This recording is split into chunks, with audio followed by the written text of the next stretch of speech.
Hotep. Good evening, everyone, and thank you for coming to Sankofa Videos and Books. We've been here since 1998, serving the African community, and we are so excited to have, I'm Chad Dennis, and I should have introduced myself first, but I'm Chad Dennis, and we're gonna have Barbara Bell, Philip. Peter Bailey, thank you. For his book launch on Malcolm X. Let me read that.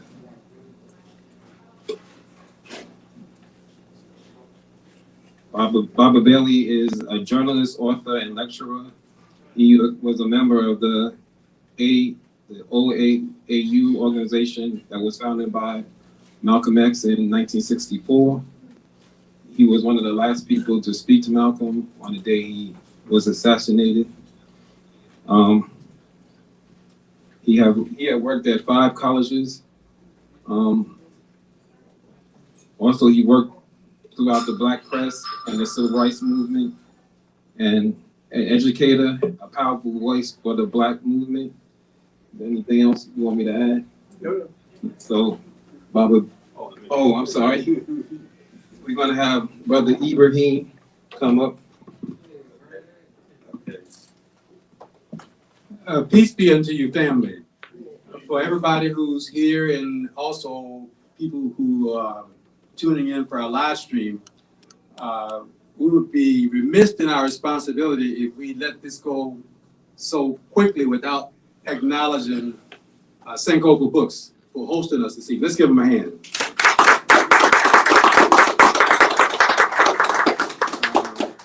The owners, Sharikiana and Holly Karima, they've been here. This space has been open to Black people who are trying to find out more about themselves, and it's been a place that's welcoming for everybody. And Peter and I have something in common. About 2 weeks ago, I was in my hometown of Columbus, Georgia. We were both born in Columbus, Georgia. And there's not a Black bookstore there. So we take it for granted here that we have Sankofa, and we think it's going to be here forever. So I want to encourage you before you leave tonight to buy at least one book. You know, you can buy multiple copies, and Peter will sign them. But also encourage people to come back and support a Sankofa in what they've been doing, because I know Sharikiana and Holly have children, and I know we're talking about the next generation. And I just want to say we take also for granted that Peter's here. Peter is about 85 now, right? Okay. And he's not able to travel as much as he used to. But through his books, you know, his latest piece dealing with Brother Malcolm's, the Strategic Pan-Africanism, his book on Alvin Ailey, Harlem Renaissance, you know, Malcolm, the Master Teacher, and other things, he is given to us. And you should know that Peter doesn't write from the point of view of somebody who's spent a lot of time at the Library of Congress. Peter was with Malcolm, and he's one of the last, I think, 3 members of the Organization of Afro-American Unity who's still with us. So let's give him a hand. And I know, and I'm going to sit down so you can hear him. In our culture, we have a big thing about celebrating people after they're dead. But I'm saying, as far as I know, he's still here.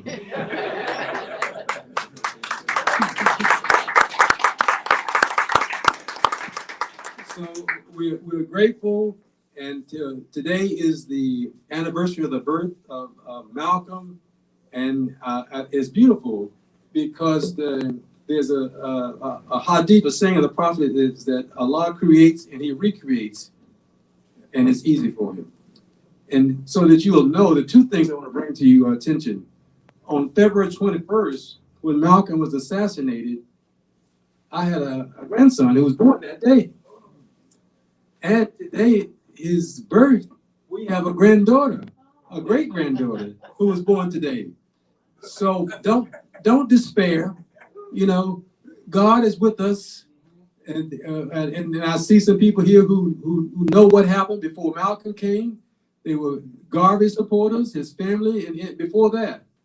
And I'll tell you this, and I'll sit down. I was part of a exhibit in my hometown, Columbus, Georgia, because I got locked up trying to go to the all-white library in 1963.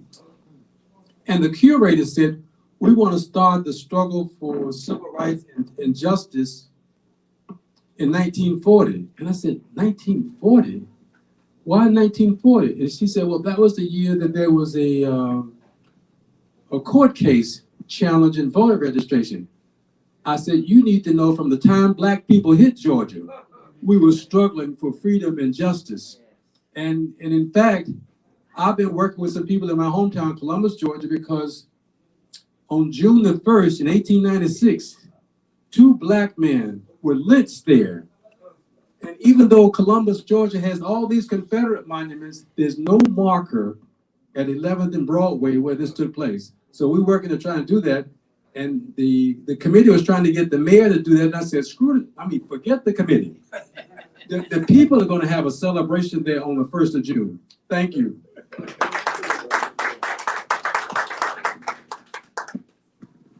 Yes, I would just like to say good evening to everyone. And we are here today to pay tribute and honor the memory of Brother Malcolm. And I tell people, usually on May 15th, all I want to talk about is Brother Malcolm. I don't want to talk about the assassination and all that kind of stuff. We're going to talk about the great person. And I want everyone to understand that by doing what we're doing, we are paying tribute to him as a great human being, a great Black person, a great Pan-Africanist, and a master teacher. Those were the 4 things that he was. And that we should make sure that that's what we are teaching young people about him. Again, a great human being, a great Black person, a great Pan-Africanist, and a master teacher. Now, I heard Brother Malcolm speak for the first time in the summer of 1962. I was living just moved into Harlem the day before. And let me tell y'all, oh, by the way, Ibrahim, although I was born in Columbus, my home is Tuskegee. He keeps trying to get me in Columbus. My home is Tuskegee, because that's where I grew up. I was just temporarily, my father was there. A hospital in Tuskegee.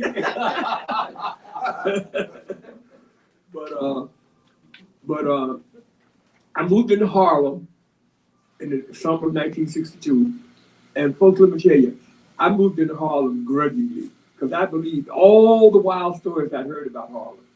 I believed them. So I didn't want to move. When I decided to stay in New York City, I didn't want to go to Harlem. I was staying on the west side of Manhattan, what they call the west side. And but then a friend of mine, she told me that her boyfriend's father had gotten sick, and he had an 8-bedroom apartment on 142nd Street in the heart of Harlem, an 8-bedroom apartment, but he had gotten sick and had to move to Arizona because of the weather. You know, the weather in New York, he could no longer take the weather. And that I could move into that apartment if I wanted to. I said, man, 8-bedroom, and guess what the rent was? $56 a month, because they had rent control. I said, for $56, I'll take my chances of moving to Harlem. And I moved in on a Friday night, got up on Saturday morning with a friend of mine who had helped me move, and we decided we're gonna walk down what was then Lenox Avenue, now Malcolm X Boulevard. We were gonna walk down Lenox Avenue to 125th Street. And instead of stopping at 125th, I said, well, let's walk a little bit further. So we got down to 116th Street, and we saw a crowd gathering, and we said, what's going on? And they said, Malcolm X is gonna speak. And now, at that time, I had heard about Brother Malcolm vaguely, because, you know, the negative stuff. Oh, he hates white folks. He advocates violence, you know, all that. That's what I had heard. The few times I had heard anything, I knew absolutely nothing about it. So I said to my friend, I said, let's hear what he's got to say. And that brother spoke for 3 hours. And by the time he finished, I was Malcolm. Like, because he spoke and gave out information in a way that I had never heard in my life. I remember he spoke about 45 minutes on psychological warfare. I had never heard in my life heard anybody talk about that. Psychological warfare. You'd heard about the physical manifestations of white supremacy, killing people and lynching people and beating people and that kind of thing. I'd heard about that, to a degree, but I had never heard about psychological warfare. And when I heard Brother Malcolm speak that day, I began to think about growing up in Tuskegee and going downtown to the segregated movie theaters. And unlike many places, Tuskegee had like separate movie theaters. Black folks went in this one, white folks went in this one. They were side by side. And I remember a theater full of black kids. Every Saturday we'd be down there, and we many times they had Tarzan movies. And we would be sitting there laughing and ridiculing the Africans and cheering Tarzan and Cheetah, what is it, Cheetah? The chimpanzee that I forgot his name. But we were sitting in that movie theater as children, between, let's say, from about 8 to 15 to 16 years old, cheering Tarzan and laughing at the Africans. And those times when the Africans spoke to each other, in their own languages, we would think they were just ignorant and couldn't speak English. We laughed at them. And you could call somebody a no good, you know what, a low down, you know what, a dirty, you know what, but you better not call them either a black, you know what, or an African, you know what, then you're gonna fight. If you call them the other names, you might have a fight. But if you call a black African, you know what, you're gonna fight. Because that was considered like the put down, the worst put down you can give to somebody. And people do that, when I tell that to even members of my family, the younger members of my family, they just find that hard to believe. But I'm telling you, it's true. It was really true. And so when I heard Brother Malcolm speaking, he talked about psychological warfare, and I began to remember. And so everywhere that brother spoke, I would go in New York City. And from that time on, anywhere he spoke in New York City, I would go. And I would listen. If he mentioned a book, I would try to find that book and read it. If he mentioned an article, I'd try to find that article and read it. But I didn't know what to do. I had no desire to join the Nation of Islam. I was kind of, at that time in my life, just kind of putting myself away from Christianity, and I was not ready to go into another religion. So I was just basically following him, not as a Muslim, but as a person who thought this brother was absolutely incredible. The things I was learning from him and hearing him speak. And then in 1963, a friend of mine, I worked at Time Inc. in what they call the literature distribution department. Used to take calls from the reporters to get, send them information. She was a black intern at NBC. NBC had just started hiring people at what they call Rockefeller Center in New York, when you're right in the middle. And we used to eat together every day. And one day she said to me, would you like to be a part of a new organization that's being formed? And I said, yeah. And she said, well, I'm gonna call you on Saturday morning and tell you what time to be there and where, and don't ask me no questions. So I said, okay.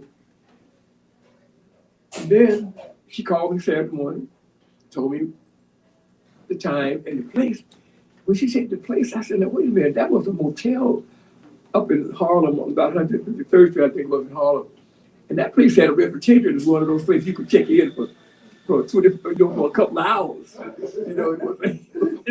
So I said, why are they having a meeting there? This is what I thought to myself, But I said, okay. And when I went, next day I went to the meeting, and the conference room in this motel was on the ground level. So you just walked straight into the conference. You didn't have to go anywhere in the motel except straight into the conference room. So I walked in and I saw a couple of people that I had not known, but I had seen, like Dr. John Henry Clark was there, the great historian, John Oliver Killen, the author, he was there. Because my friend, she was there, and her roommate was there. And about 8 or 9 other people, I didn't really know them, but a couple of them I had seen around. So I had no idea what was going on. And after we'd been there about 20 minutes, Brother Malcolm walks into the room. I was fell off my chair because I had no idea until he walked through that door that I was getting ready to be in a meeting with Brother Malcolm. I had no idea. So he walked through that door, and I did not know what to say. I mean, I was just stunned when he walked through that door. And he came in and sat down, introduced himself. We all introduced ourselves. And then we began forming what became the Organization of Afro-American Unity, the OAAU. And when we reached the point where, after we had met for a while, and they started talking about, taking different positions which you were going to work with, and people were volunteering for the youth committee and the education committee and the economics committee and the political committee and the cultural committee. And I did not really know where I was going to go until Brother Malcolm said he wanted to have a newsletter.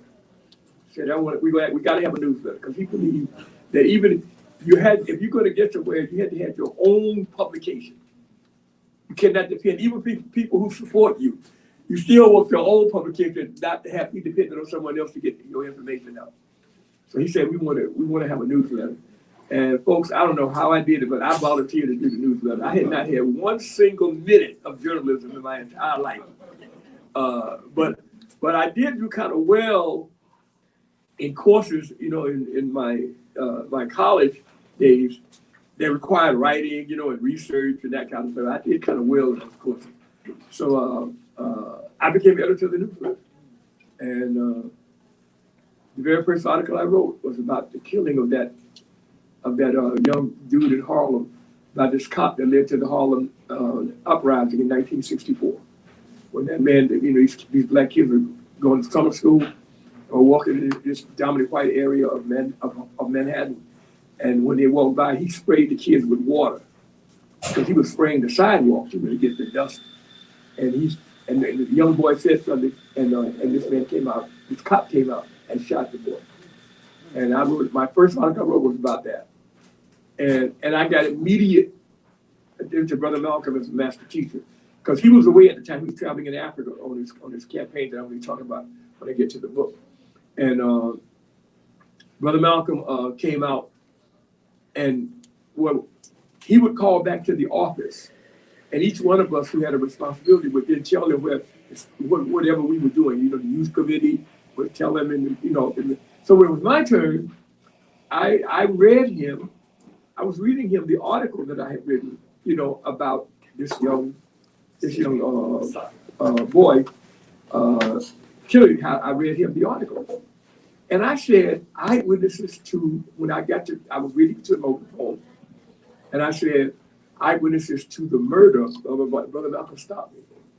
And here's where I got a straightforward example of a master teacher in action. Brother Malcolm stopped me. He said, Brother Peter, you can't say murder, because murder and murderer are legal terms.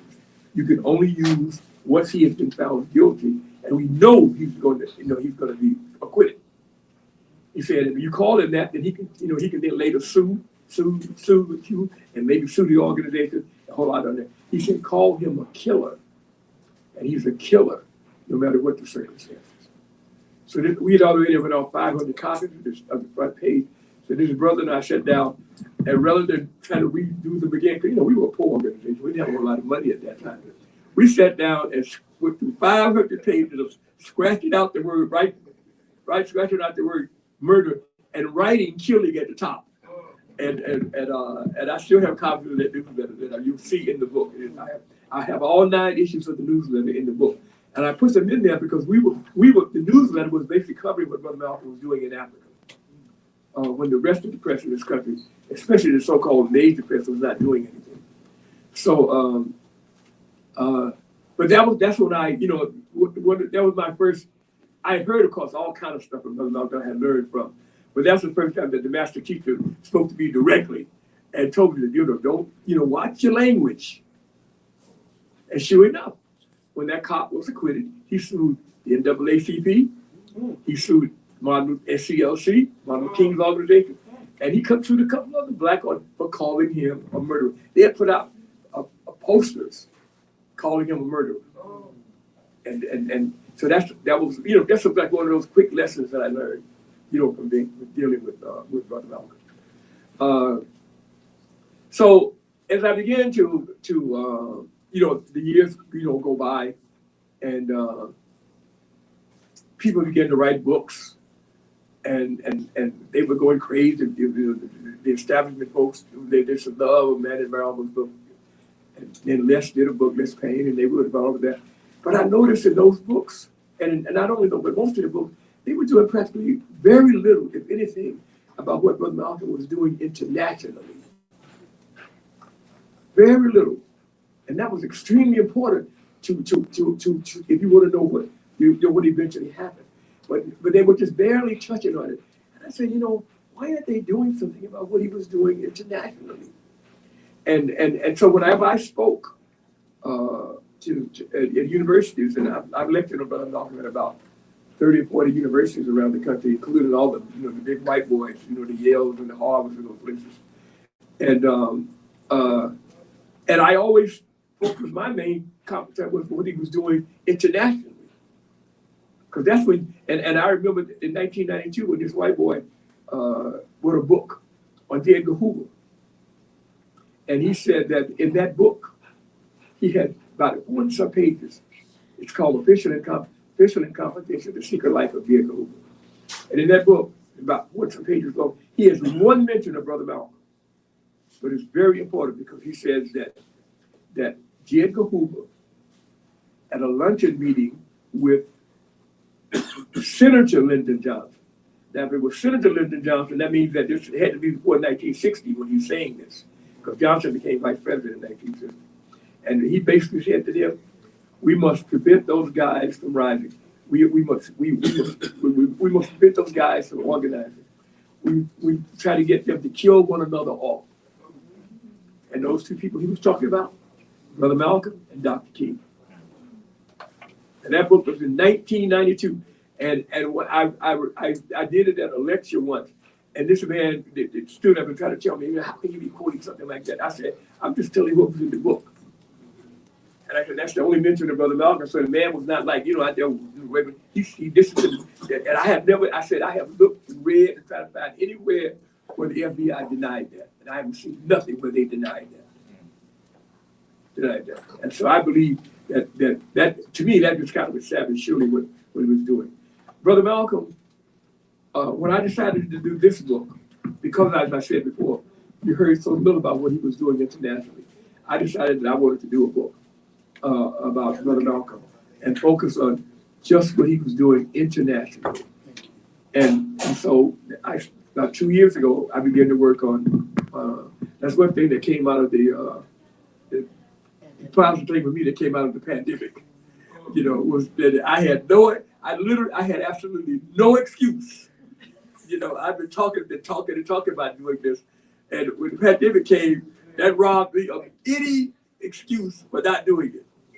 And so I finally decided to sit down and start, working on the book. And I did not try to do some kind of definitive book on the subject. Probably take a 3 or 4 page book. I just wanted a book to give you all an awareness of what Brother Malcolm was doing internationally and why the government and the FBI and the State Department, all those folks were so upset with him and so hostile towards him in every kind of possible way. And so initially, I put a cover of Brother Malcolm on the book. But when I took it to I sent it to the copyright office. Well, they sent me back a letter saying that you have to get permission to use that photograph. I didn't know who shot that photograph. I've had it about 20 some years. There was just nothing on it that says who shot it. Then they also told me, because what I did when I originally I included I've been around long enough as a journalist myself. I know you can use a certain amount of words from a publication without their permission. You have to give it, you have to say you got it from the New York Times, but you don't have to get their permission to get it. I think it was 200 words. I'm not sure whether it's still that or whether it's less or more now. But I remember at that time, I remember it was about 200 words. So I made sure that I stayed under that when I quoted them, in this book. But when I sent it to the copyright office, that's what they told me. I had to get permission for that photograph. I had photographs that had nothing on it. I didn't have the slightest idea who took that photograph. And then the whole thing about, you know, getting this permission from the New York. So I said, forget it. I took the book down here, notarized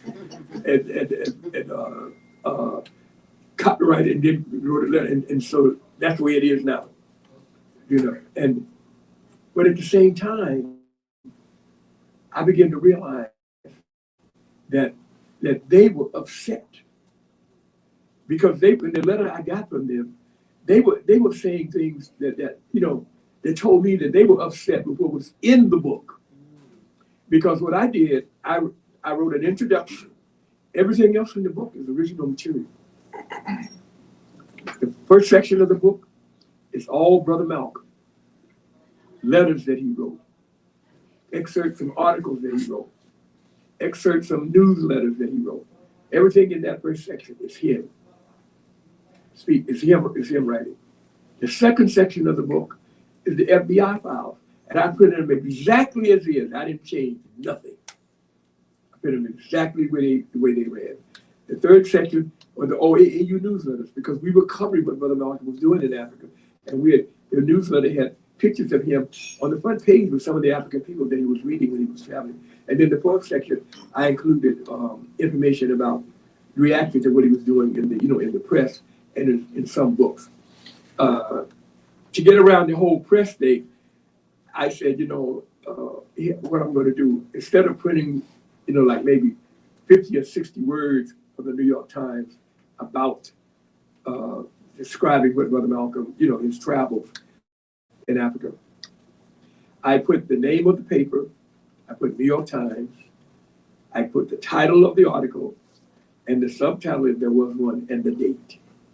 So anyone, when you get the book, you're going to, those not in there, but at least you did know where to get the, exactly where it is if you decide to go and check it out. Because it's in the book. Because I didn't want to, I knew that if I had to go back to them again, I think they charged me $65 the first time I sent it. They told me when I came back the second time, it was going to be $350. And if I came back the third time, it was going to be $700. So I said, oh no, y'all ain't doing that. So I said, I'll take the cover off. So I took the cover off. I decided not to use any photograph on the cover. And I took it to this brother, a black printer. And I took it to the brother. I said, brother, all I want you to do is give me a cover. I said, one thing I do want, I want something red, black, and green on it, on the cover of the book. And I thought he was going to put it on. I said, I may have thought it was going to be like a flag. Well, he made the continent of Africa red, black, and green. And he put Organization of Afro-American Unity. Say the brother's name. I mean, the company. Oh, it's called Blue Boy Printing. Blue Boy Printing. And then these right here, these are the names of 7 African leaders that Brother Malcolm met with when he was traveling in Africa in May of 1964. And he had audiences ranging from 1.5 to 3 hours with each one of these brothers. President Ezekwe of Nigeria, Kenyatta of Kenya, Nasser of Egypt, Nkrumah of Ghana, Nyerere of Tanzania, Obote of Uganda, and Toure of Guinea. He had meetings with each one of those brothers ranging from 1.5 to 3 hours. Then as a result of that, they then invited him to be at the 1964 OAU conference in Cairo. And it was the first time that a black person from North America had been invited. He was not invited to participate, but they invited him to attend. So he went to that conference. The statement that he issued at that conference is in the book. The entire statement, the whole statement that he issued at that conference is in the book. And as a result, y'all, and I believe that the minute this happened, they decided Brother Malcolm had to go. As a result of that, they issued, those countries at the OAU, Organization of Afro-American Unity, issued a resolution condemning white supremacy in the United States. That had never happened before, and it hasn't happened since. And when I saw that, I can remember saying, oh my God. I mean, the resolution is not the strongest revolution in the whole world, but the fact that they did it, this was unheard of. And what Brother Malcolm was going for when we first got together to form the OAAU, one of the goals was to take the United States before the UN Commission on Human Rights and accuse it of being either unable or unwilling to protect the lives and property of Black people in this country. And of course, y'all know what was going on at that time. The murders, the lynchings, the bombings, the job deprivals, the beatings that were going on in this country between 1955 and 1965. You know what was going on. And so the United States, but he couldn't take it himself because the United States had not signed the United Nations Declaration of Human Rights. The United States had not signed it. Now, I don't know, folks, to this day if they have signed it. But because they had not signed it, then he had to then get someone else to take the case to the UN Charter on Human Rights, since they had not signed the whole thing. And that's why they had not signed it. Despite the fact they were going themselves as the leaders of the free world and all that propaganda stuff they were putting out there. But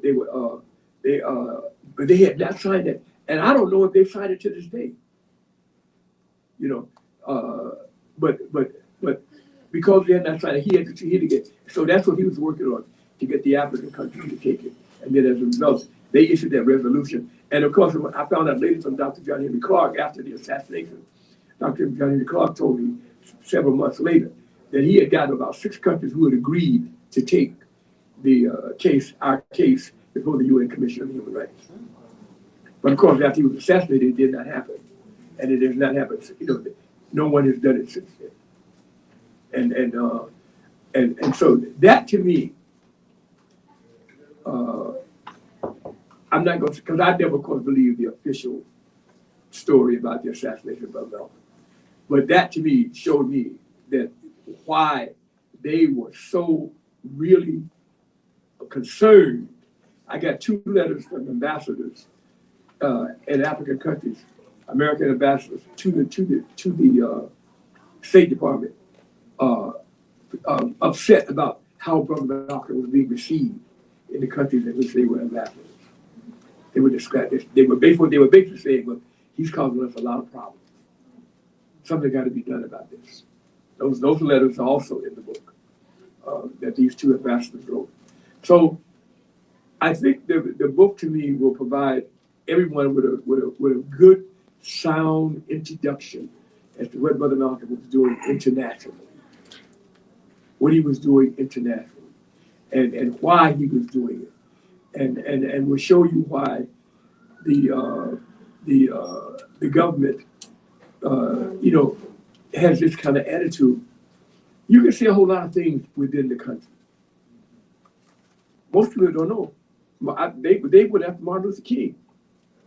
I think that when Martin Luther King started going international, 1964, when he made that speech that he got the Nobel Peace Prize, and he talked about connecting up with the African countries, and fighting for human rights. You see in his Nobel Peace Prize speech, he said that. And then because he got involved with the anti-Vietnam, period. And so I think that really, because the leaders, when they got leaders on that level who have that kind of international reputation, they don't want them doing anything international. You can stay inside the country and say a whole lot of stuff, and they'll watch you. But when you start when these African leaders, when you see, I got pictures of those several leaders in the book. He had shots of each one of them. And they had meetings ranging from 1.5 to 3 hours, Brother Malcolm had, with each one of them. And he was presenting the case to them. As a result of them presenting the case, they then issued that resolution from the Organization of African Unity, and that was unheard of. That was unheard of. Before. No one had ever done that before, and I don't think they've ever done it since. No one has ever done it since then. So that, brothers and sisters, is what is, as I said, to provide you with some firsthand material about what he was doing internationally. So you can read it and see what was being done, how he was being treated. I mean, he was being treated almost like the ambassador, like our ambassador, to the world. and especially to the Africa, which is what what he was focusing on. I remember when I went to Ghana in 2018 to a Pan-African Congress. I don't like to fly, y'all, and when I got that invitation to go to Ghana to that conference, I had not been in an airplane since 1985. I've been to California twice on the train because I don't like to fly. I'm a scared flyer. I don't like flying. But in 2018, I said I'm going to the Pan-African Congress in Ghana. I said I'm going to that. I'm just going to have to get myself together and sit tight and sit. I said I was on the plane like this. I was so nervous. We left late at night, and I finally dozed off. I think a little while, and we got to Ghana. I think about 8 hours. It was a pretty good trip, But I remember when I got off that plane, I was so glad. Boy, when that plane finally landed in our crop, I said, "Hallelujah, man!" Because they're planning. It was called the Pan-African Federalist Movement, and they're planning another one. They were talking about having one this year in December. I don't know if it's still going to happen. No, I don't think so because so it may happen next year. But I'm willing to fly to that. But that's the only time I get on the plane. Anywhere else I'm going within the United States, I'm going on the train. Because I'm a very, very nervous flyer. But Brother Malcolm was serious, folks. His goal was to take the United States government before the UN Commission on Human Rights. Now people say, "Oh well, they would." I said, "I don't kill the United States if they didn't have to respond, but the propaganda thing." Is what they were looking at. It would have been devastating. Because they were going around the world telling everybody else, calling everybody else all kind of names, other governments and countries' names and everything, And Brother Malcolm, I'm sure, Brother Malcolm easily have gone to Russia or to China, and they would have quickly, and say, I want to take this. They would have quickly done. He didn't want that. He wanted an African country to do it. He wanted an African country. He didn't want Russia or China to do it because then they'd give them all the, that's just communist. He didn't want that because he was a Pan-African. He wanted an African country to do it. And from what I understand, when I went to Africa later after the assassination in 1973, I took a trip to Africa and I moved around and I met people who had seen him speak when he was in Africa. At that time, and they would tell me that they really truly believed that the African countries were going to issue going to take our case to the UN Commission on Human Rights. And of course, I definitely believe that to me, it is absolutely clear to me that the State Department and the FBI, those folks, believe that could possibly happen because that's why Brother Malcolm was assassinated. When a black person in this country starts talking about going international, they get very upset. You can say a lot of things within the confines, and they might get upset. They put you in the files and they watch you and everything like that. But when you start talking about going international, and Brother Malcolm, of course, understood that. He understood that, and I remember, when he would call us back when he was traveling around in Africa. He would call back to the office and would, get an update. Like I told you before, get an update from us as to what we were doing in our various things, and give us an update as to what he was doing and how he was being received, and pass on the information for us to pass on, to other people. So I am so glad today that we are still honoring him and paying tribute to him and celebrating and his birthday, and letting young people know about his birthday, and make sure they know the real Brother Malcolm, not the Brother Malcolm that they hear about sometimes in the schools. He's much more than that, and that he's more than what they have heard. Just like they reduced Dr. King to "I Have a Dream." Yeah.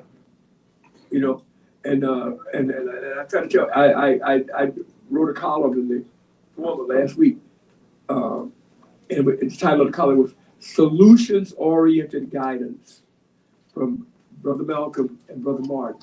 Because brothers and sisters, we got to stop these brothers had concrete things they were telling us that we need to do as a people. And here it is over 50 years later since they were assassinated, and we're still not doing them. We're still not. That's why I say these brothers had some solutions. And we got to start dealing with some of the concrete, practical things they were telling us that we needed to do as a people, and we want to promote our interests in this, in this country. And until we do that, it's just going to be like messy like it is now. We got to stop just, oh, Malcolm X, I'm a Malcolm X. Oh, I love Martin Luther King. I love Malcolm X. Oh, they're never we got to start doing some of the things, practical, concrete things these brothers were advocating 50 years ago that still have solid meaning today. Most people, I don't know how many people are aware that Brother Malcolm once, he talked about politics. He said that it's in the column that I wrote. He said that black people, he said that 22 million of us, each one of us should put up $1, and we should build a building in downtown Washington that oversees Congress, somewhere near where Congress is. And just like he said, if people have buildings there, we should put up a building that we put up there, so we can watch every one of those congresspersons and what they're doing and how they're dealing with things that affect us as a people. Now, most people never think of Brother Malcolm saying, they would never, he would say something like that, but he did. He did. Just like one of the strongest things about the necessity of unity is in Dr. King, came from Dr. King. But nobody, you hardly ever hear people who rage and praising Dr. King talk about that incredibly strong statement he made about the absolute necessity for Black unity. He said we were oppressed as a group, and we must overcome that oppression as a group. How many times you hear people, when they talk about Dr. King, use that term? Yeah, we have to stop. We got to follow some of the practical guidelines these brothers offer us as to how we can more effectively promote and protect our interests, in this society and in this world that we live in. And as I said before, Brother Malcolm believed strongly that the most effective way we could do it was to become strong, develop a strong Pan-Africanism. And I come to believe, and this is where I get people get upset with me sometimes, that you cannot be a Christian Pan-Africanist, a Muslim Pan-Africanist, a Nigerian Pan-Africanist, a Ghanaian Pan-Africanist, a Tanzanian. You got to be a Pan-Africanist Christian, a Pan-Africanist Muslim, a Pan-Africanist Nigerian, a Pan-Africanist Ghanaian. Pan-Africanism has got to be the first identity. Now then you could be all those other things. But the most important thing is as Brother Malcolm was saying over and over and over again, man, this is our only way that we're going to really be able to promote and protect our interests in this society and in this world that we live in. And even today, African people, just as bad on the continent as it is here. Africans are killing each other. They're not united. People play them off on each other. They call themselves this, that, and just like we do here. But until we develop some kind of strong sense of that type of thing, man, we're not going to get very far in this society that we live in and in this world that we live in. So I want to thank you again for coming out and to pay tribute and honor Brother Malcolm's on his what would have been his 98th birthday. And I'll just close, and then I'll take questions if you want to have questions by saying that as I said at the beginning, Brother Malcolm X, Brother Malcolm was a great human being, a great Black person, a great Pan-Africanist, and a master teacher.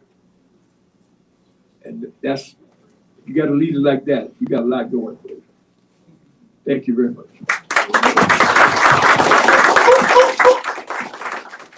Any questions?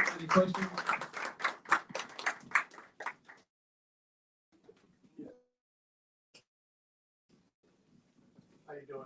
I want to know if you could tell us, did he have a favorite My one? brother, please, one second. Excuse me. We got people Yeah, on yeah, live stream. Hello. I would like to know if Brother Malcolm had, among his travels and meeting with all of the African leaders, was there one that he particularly liked? Is there one that he talked about or thought that showed the most promise? Brother, I personally do not remember him doing. He talked about all of them equally. I feel rather certain that he had, there were a couple that he kind of, but Brother Malcolm knew how to be very diplomatic. the brother was very diplomatic, man. I mean, when you saw him, he took us once to myself and about, 6 of us young brothers with him to a reception at the Tanzania mission to the United Nations. And, and I was watching him as he was, dealing with the diplomats and everything. And I was saying to myself, boy, that joker really knows how to, he's a diplomat. But I really don't, I think that these here on this, I'm not picking one of them, but I know that these 7 were the ones who gave him the most support. These 7 right here. And they were the ones that he talked about more than anyone else when he talked about them. These are names, he would mention Nyerere, he would mention NASA. See, and it's so funny, especially when I used to do lectures to that to young black folks. And when you say Egypt, they did not consider Egypt Africa. Seriously, they consider Egypt in the Middle East. And I used to tell them when I would go to college, and folks, we ain't talking about, I'm talking about the Yales and the Harvards. Because I've done lectures to those kind of places. And they were not any better than anybody else, man. Because they never, when I say, well, it was South America, it was Egypt. And they would be like, no, Egypt is in the Middle East. I said, no, it isn't. Egypt is in North Africa. Tunisia is in North Africa. Morocco is North Africa. They're not in the Middle East. But it's amazing how that type of thing, has people have swallowed that. And so when you say, he met with NASA, and brothers and sisters, remember now, I'm talking 1.5 to 3 hours with each one of those brothers. That's a pretty long time. They didn't give that, that kind of time, they didn't give that kind of time to somebody unless they were really, serious about it. But whether or not I don't remember personally. I'll be very personal because see, I always have to try to make it very clear. I was not a part of Brother Malcolm's inner circle, and I never tried to claim to be. I was a strong supporter, and I was the editor of the newsletter, and so that to me was my. But he would, I got a lot, information. I got a statement that where he was saying. He was pointing out in an audience, and he said, "Where's Brother Peter?" He pointed me out. So he's back there, and of course, I kind of brag out sometimes. I didn't bring it to read today, but I got it in the book. Where you said,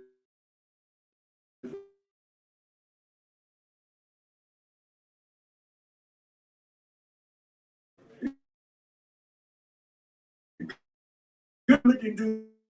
Sit in the back.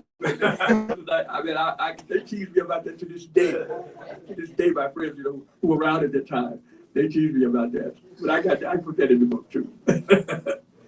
Any other questions? Yes, I have a question of confronting now, and I want to see what would Malcolm advise be. The Department of Languages is now called World Languages and Cultures of Howard University, named after General Oliver Otis Howard, has dismantled the PhD program in Spanish and French. Mm-hmm. They systematically did that.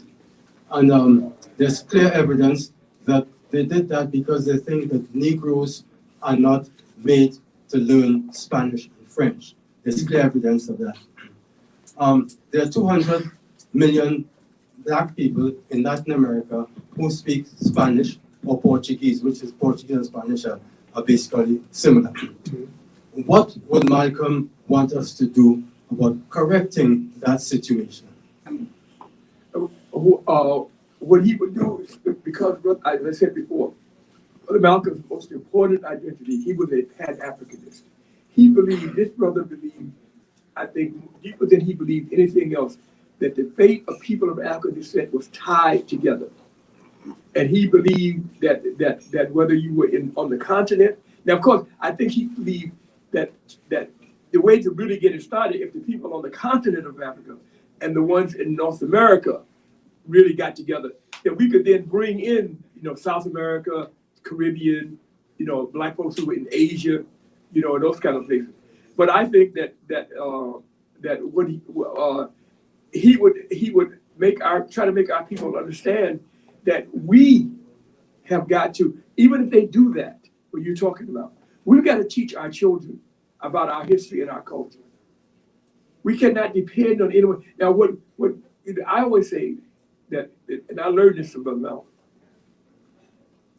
Brother Malcolm believed that we have the responsibility for teaching, no matter what they do. It is up to us to teach our children the reality. The reality. It is up to us to teach our children their history. It is up to, you cannot depend, he said, he used to tell us, the best thing you can do is to keep these places from teaching, let's say, anti-African stuff. But they're not going to teach African history, the real African history. They're not going to do it. We have to do it.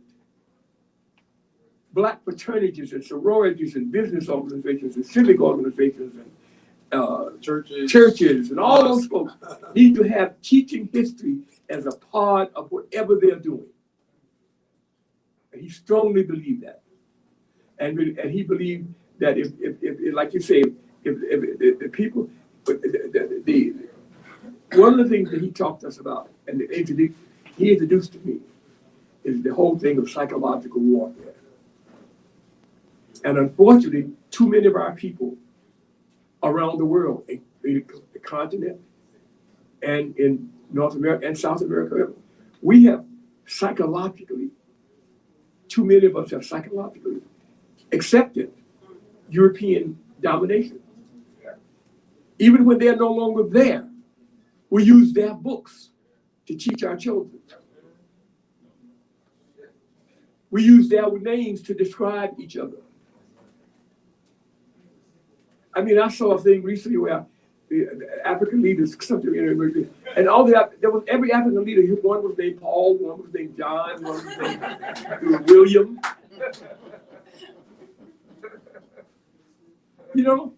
But you don't hear even the most hand-scraping Chinese, they still had Chinese names. Like the ones who were closely associated with the United States, Chiang Kai-shek. He still had a Chinese name. He didn't call himself William Kai-shek. We've got to stop that, man. We got to understand, I think one of the things that is totally ignored by many of the black people in the movements around the world, not just in the United States, is the importance of psychological warfare. We just don't want to deal with that. So we feel as though they can, who cares about that? Who cares about history? History is this. Brother Malcolm understood that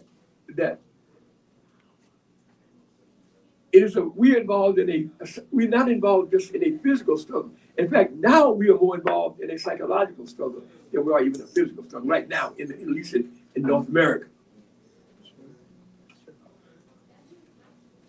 But even here, what's happening?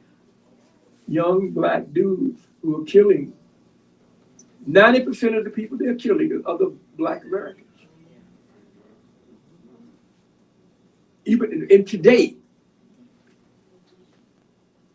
I've been on buses and seeing some young black folks in that bus right here in DC. They get on that bus, they sit in the area that's mostly black, and they'll sit on there and cuss and do all kind of stuff. When you start getting to the parts of DC where white folks get on that bus, they become saints.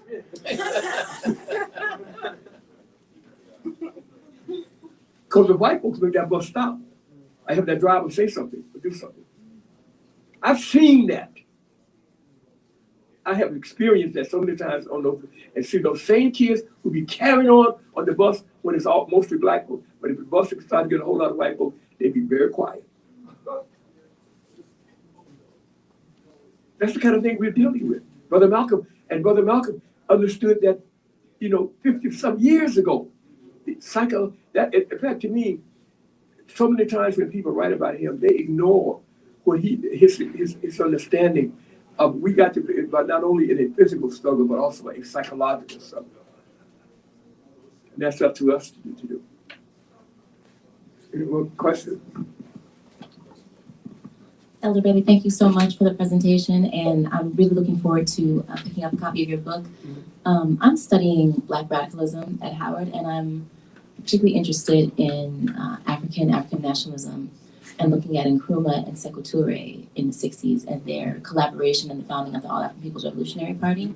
And I wondered if you could speak to what you think may have been Malcolm's influence on leaders such as Nkrumah and Touré in particular, particularly given their sort of evolution in sort of the ways in which they became increasingly radicalized. And if you think about that example of them founding the party, which calls for, self-defense, for example.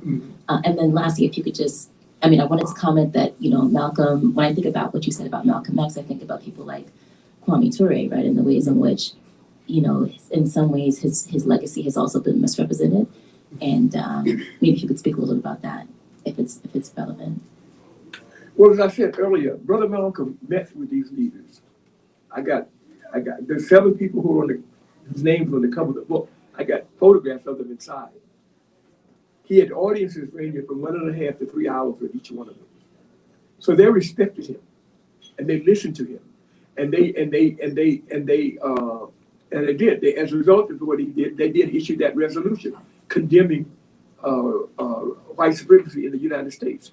And like I say, it's not the most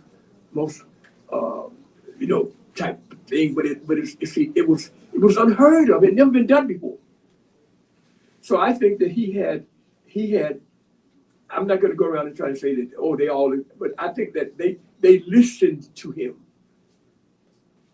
If you invite somebody, if he was not an ambassador, he was not a big name politician. He was not a professor at Harvard or Yale or something like that.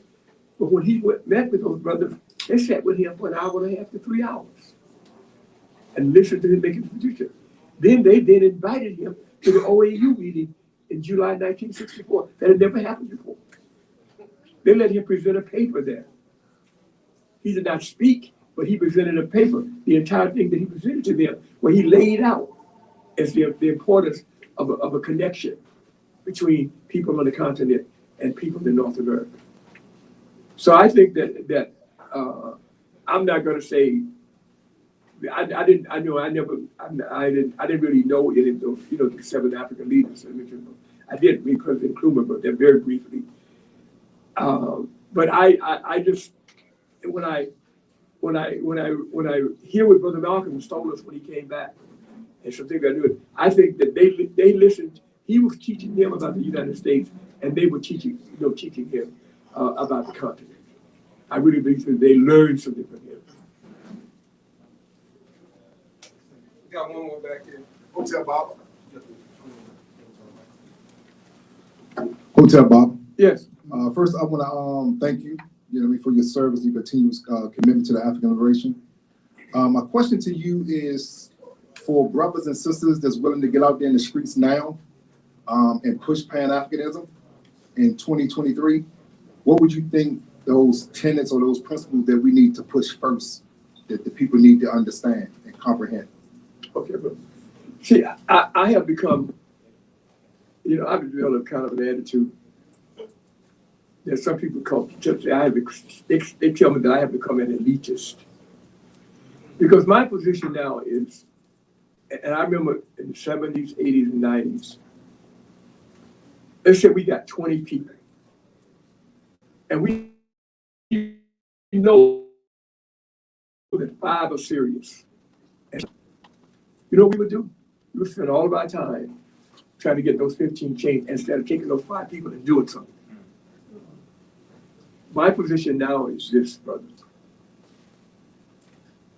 We should have a conference which say, if you believe in Pan-Africanism, please come to this conference. If you don't, stay home. This is not a lesson proposed. You want to know about Pan-Africanism. We will deal with, we'll reach out to you later. We want only the people who are totally believe in the importance and concept of Pan-Africanism as expounded by Brother Malcolm and others. Then when you call those people together, then my position is you break down into different, you have the health division, political division, the economic division, the educational division, the cultural division, the technological division, the psychological division, and the communication division. And you get people who are well knowledgeable in each one of those arenas and ask them to come up with some concrete, sound things that we as a people can do to promote and protect our interests in this society and this world. But to be out in the streets, you know, you don't go to the streets, to me, nowadays, unless there's something really big going on. You get the true believers in Pan-Africanism organized and begin to do something concrete that people can see that this happened as a result, direct result of these Pan-Africanists. And people who you got to convince, you deal with them later. You don't write nobody off. People screaming that I'm saying, oh, you're writing people off. No, I'm not.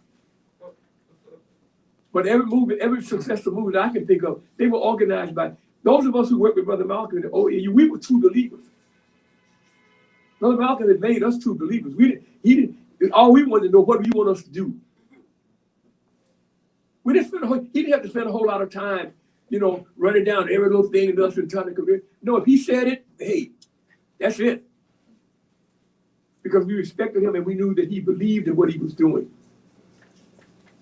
So we got this whole idea that you got to always get the masses and you got to get everybody. No, you organize the true believers.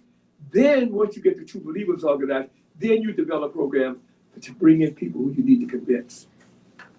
But many times those are the kind of people, if you're doing something and they see that it work, they say, oh, that was nice, they did that. I don't, you know, they will join something. The OAAU, we never, because Brother Malcolm was assassinated so quickly after we were formed, we never got a chance to really do that. And then after the assassination, of course, we were also completely worn out and we just never really got back and did what we were supposed to do. And I blame us for that just as much as anybody else. But brother, what you do, if you got people who believe in, you get the people who truly believe in Pan-African and y'all start doing something concrete that people can see. Let me just,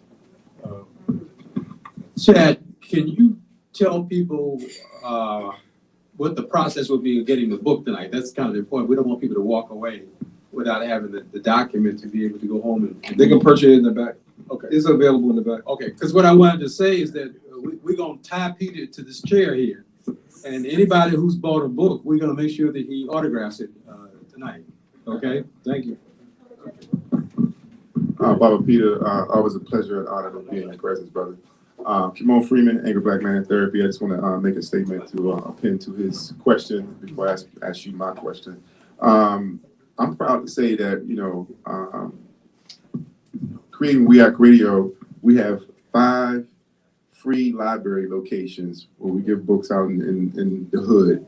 And on each of those locations, Malcolm's quote that you never know how one book can change a man's life is written. on each one of those. And contrary to the you gonna hide something for black people, put it in what? Stop saying that shit. It's not true. I don't know who came up with that. I don't know if we perpetuate our own oppression, but it's not true. Because guess what? Those 5 locations, most of them are empty every time I go back to it to replenish it with more books and more materials. Okay? So having said that, we just need to get the right book to the right person. Malcolm's autobiography was a transformational experience for me. I was transformed by his story when he went from 0 to 60. A lot of these kids can benefit from that, but they don't know the story. They don't know the story. Like you said, they don't get into school. So we know this, so why are we not putting these books in these children's hands? We all know one knucklehead. We all know one wayward youth in our circle. Have we given them Malcolm's book? You know, over 30% of the children in the nation's capital live in poverty. That's double the national average. How many of these broken children are we sponsoring? I'll give you $5 if you read this book. See me next week. If you read it, I give you a 20. Because once they read it, you can't, it's like they said, the genie's out the bag. So the brother said, take them to the streets and I just want to give you some blueprints that has some traction. And we can all do this. So you ain't got to go ahead and step in front of bullets and then just throw books. Go ride the bus and throw some books at them. All right, so that's one thing. Now, my question. This is unfortunate. This breaks my heart to actually even ask you this, Bob. But we have so much house cleaning we need to do that there are Negroes. I make a distinction between black people and Negroes. There are Negroes who are kicking dirt on the name of Pan-Africanism. That would sit here, they're using the veil of the debate, the ongoing debate over reparations, over who should get what and who can get this, right? And those Africans was responsible for all this, so they shouldn't be coming over here getting that. And so they've been really disrespecting Pan-Africanism, mostly on social media. Now, I will acknowledge some of this is not real black people. I suspect some of them are actually bots and racists, but they do exist. You have I don't want to start calling names like Tariq, but Nasheed. But there are people throwing dirt on Pan-Africanism. What do you say to them, and how do we offset that? That's my question to you. And I'm sorry I have to ask that. Okay, and now here's where my position is a little bit, people get a little bit upset with me. See, I'm 85. I don't have time to argue with anybody like that. I just say, okay, I'll talk to you later. I'm only going to talk to people who believe in Pan-Africanism. See, and that's what we got to stop doing, is letting people get a sidetrack arguing with about that. Find the people who believe and then start doing things that will show people what Pan-Africanism is and what it can do. Don't waste a whole lot of time arguing with people like that, brother. Because we did that in the 70s, 80s, and 90s too often. We would have 20 people, and we know only 5 are really serious. And instead of taking those 5 and coming to us something concrete, Pan-Africanist thing that we can do to show people what we're talking about, we spend all our time trying to get those 15. And eventually everything would go under. So that's all I'm saying. Get the true believers and then come up with solid, concrete, practical things that you can do in your community. Like what you're doing now is very good. And if you're putting that as a Pan-Africanist thing, that's great. That's the Pan-Africanist thing that you're doing. Keep doing it. Don't waste a lot of your time arguing with those people, who come up with some of that stuff. What do you want to talk about? Somebody like that, I say, do you want to talk about the football game? Because I'm not going to discuss Pan-Africanism with you. I really do. You want to talk about the basketball game or the movie that you saw, like that. I'm going to go to talk about Pan-Africanism with the true believers. You got to first organize the true believers, and then then once you get the true believers organized, then you start doing things where you reach out to those who have to be convinced, and many of them will be convinced when they see something like the program that you're doing. That's something concrete. and you make sure that the people understand that this is a Pan-Africanist approach to this situation. Yes, sir. You see what I'm saying? Yes, sir. I like it. If I may add, I should have said this. Dr. Ben Chavis said to me, he said, I asked him, what can we do? He says that when black people greet each other, we say, what's up? What's up? And he says, no answer, because clearly we don't know what's up. So instead of saying that, in our greetings, we should say, what have you been reading? Whole different ball game. So if we can just, Pan-Africanism in our vocabulary, in our vernacular, in our everyday greetings. How you doing, sister? How you been? What you been reading? Yes. And you know, brother, Because you've been Francis Crest, oh my goodness, okay, I've been listening to the tapes, I ain't been reading too much. and brother, let me tell you a story about. So I don't know where you've heard it. I'm sure some of you have heard it. About Brother Malcolm. That was a bookstore in Harlem run by a man, Mr. Michaud. Say his name again. He had a bookstore in Harlem. Michelle. And he said that Brother Malcolm sometime would come in that store and get back there at those books. And he had to close the store because he had to go home, and he just locked Brother Malcolm in the store. And he'd be there in those books all night. You know, that's how important that he regarded reading and keeping up with what was going on. And you don't just read the people who agree with everything with you. You got to also read your enemies' stuff. Yeah. I know that's I don't buy it. See, I go to the library. I'm not gonna buy that stuff. I'm not gonna buy that stuff. See, I go to the library and get that stuff and read it. But I read that stuff. So I know what they're doing. But I'm not gonna help them financially though by buying it and going to the bookstore and buying it. So I go and see if the library has it, or somebody walking in the street selling it. I may think I can get it for $1, something like that. But that's how you do it. But you have to also know what your opponent is doing. You know, it's real. But the main thing, man, is like you're saying, brother, reading it. I'm a firm. I don't even know how to text. I don't know how to email. I don't know how to do none of that stuff. It's all right. That's sad. That is truly sad. But I have people who do it for me. You know, because I said, anytime I should learn how to do that. One of my sisters called it out. But anytime I should be doing that, I could be doing so y'all, you teach me out. But I'm not saying, but I think you should learn how to do that stuff. I'm serious though. You should learn how to do emails and texting and that kind of stuff. But I'm too old to learn that stuff. I don't have a whole lot of time to be bothered with learn that stuff right now. So I can find somebody to do it for me. But what you're doing is very good. And reading is, Brother Malcolm was an absolute believer in the importance of reading, brother. Yeah. To show you to lock him up in that bookstore. You know, because he would be like, you still got to go home. We would have closed the store down so we can go home. So he just locked the door, leave him in there, and he's staying there all night reading books. Yeah, I see pictures of that bookstore. Yeah, that was my first black bookstore. You got a pen? Huh? No, we want to have people who already bought books to come up first. Okay.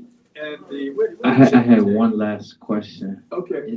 And if you, however much time you need, but I know we're trying to get to the signing. Peace, everyone. My name is Kamal Grimes. I'm here representing for Sankofa. And if you want to get the book, you can come see me in the back.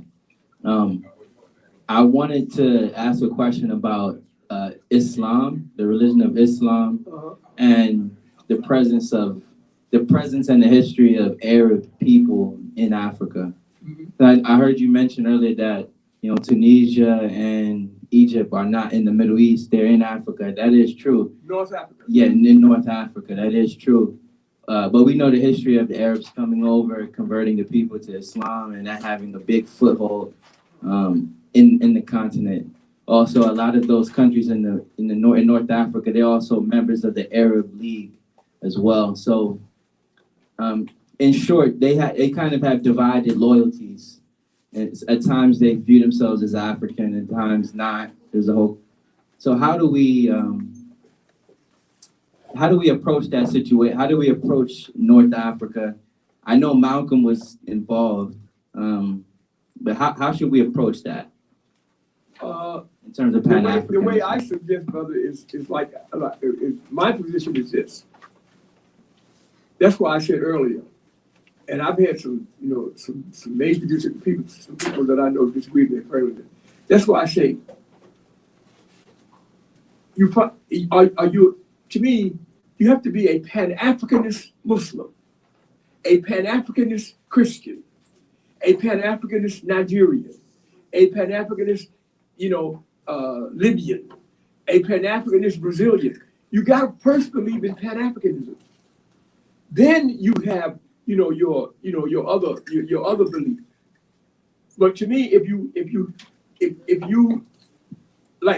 say, well, I'm a Christian Pan-Africanist. Well, the Christian religion has done some terrible things to Black folks. I'm a Muslim Pan-Africanist. The Muslims have done some seriously bad things to people of African descent. You see what I'm saying? So that's why I say your first identity has got to be Pan-Africanist. And that's what I would do. I would call myself, I would not say I'm a Christian Pan-African. I would say I'm a Pan-Africanist Christian. Now, if you want to keep your Christian beliefs. But the first identity is the belief that people of African descent must hook up with each other around the world if we're going to protect ourselves. Because when the Europeans and the North Americans and the Asians see us, they don't say he's Christian. They say he's Black or he's African. That's the way they look at us. And so when we, to me, like look at let's say the Europeans. When the Europeans have killed more of each other than anybody else has. Nobody else has killed as many Europeans as other Europeans have. However, Germany, France, England, Portugal, all of them, when they deal with Africa, they deal with them as Europeans. And they have the same attitudes. They don't say they deal with them as Europeans when they're dealing with Africa. The people in North America, they might call themselves, you in the United States, traveling around the United States, oh, I'm a Californian. I'm a New Yorker. I'm a Georgian. I'm an Alabamian. But when they travel abroad, and they say I'm an American, we don't do that.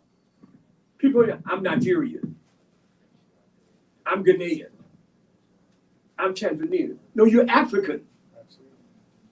Now, the one thing I think that Africa can learn from this is that's why, to me, the biggest president for this country for me is Abraham Lincoln. Not what he did for us, but because he made sure that this country remained continental. I think if the South had won the Civil War, I truly believe that North America would now be about 30, maybe 30 countries. New York would be a country. California would be a country. They would be countries. But because Lincoln understood and fought that Civil War, that's why he fought the Civil War, to keep this country continental. And Africa, you can be Nigerian, Ghanaian, just like you can be a Californian and a New Yorker, and you can be a Nigerian, a Ghanaian, a Tunisian, a Moroccan. But your first identity has got to be Pan-African. If the African continent is ever going to rid itself of being exploited by Asia, Europe, North America. As long as they're doing what they're doing now, they're going to be exploited. I mean, I'm telling y'all, in 2009, and I took this when I went to Africa, I took it with me. In 2009, the Washington Post newspaper did an 8-page supplement. An 8-page supplement, and ran in the Washington Post. The title of the supplement was Africa on the Agenda. not Africa's agenda. That was the title of this 8th place, Africa on, you know what the subtitle was? You know what the subtitle was? Africa, the key to global economic growth. Now, how can you be the key to global, as admitted in one of the 3 most powerful newspapers in America? How can you be the key to global economic growth and be in the situation that the continent is in today? You know why? Because you're not united. And this is what I tell my African friends. And some of them get upset. I say, I don't care. I don't want to hear about. I want to hear about what you're doing as a Pan-Africanist. I'm not interested in what Nigeria is doing, and Ghana, and Tunisia, because Tunisia right now even denying that they are. I think that's the reason I read something about that president. They don't even want to stop that about Africa anymore. And I met one. I told him, I said, you know, you can say whatever you want to. Tunisia is in North Africa. It ain't in the Middle East. It's in North Africa. And brother, that's it. We've got to understand the psychological things that have been, you know, that we're dealing with. And we got to do as much as possible. The people who believe in Pan-Africanism, we got to do everything we can to show how important that is. By working together and doing things together, and making sure that people understand this is a Pan-Africanist. This is a Pan-Africanist. This is Pan-Africanist. This is how we were able to do this. I have one more question before we close out. Can I ask one more question? My question has. I'll charge my answer. It's had to do when you came to Harlem in, was it 62? 62? I moved to Harlem. Yeah. Can you describe that first initial meeting? You said you had John Oliver Killing was at that meeting, Dr. Clark? Yeah. Can you very quickly, it was the meeting of the launch of the OAAU. That was in the spring or summer of '64. Yeah, that was in the summer of 1962. And I went to, as I said, when I went there, I didn't know, you know, who was going to be there. This friend of mine, she took me. She just said, would you like to be a part of a new organization? Peter, I think it was '64. No. 64. When you at the beginning of the OAAU? Mm-hmm. Okay. The OAU, the OAAU was publicly announced in, I'm sorry, you're right, I'm wrong. 62 was when I first met Brother Malcolm. It was in 64 that we had in early January 1964, we had our first OAAU meeting with Brother Malcolm. It wasn't announced publicly until June 28, 1964. But we had been meeting all that time. But it was officially announced on June 28, 1964. Thank you. Okay. Thank you, everybody. You can get books.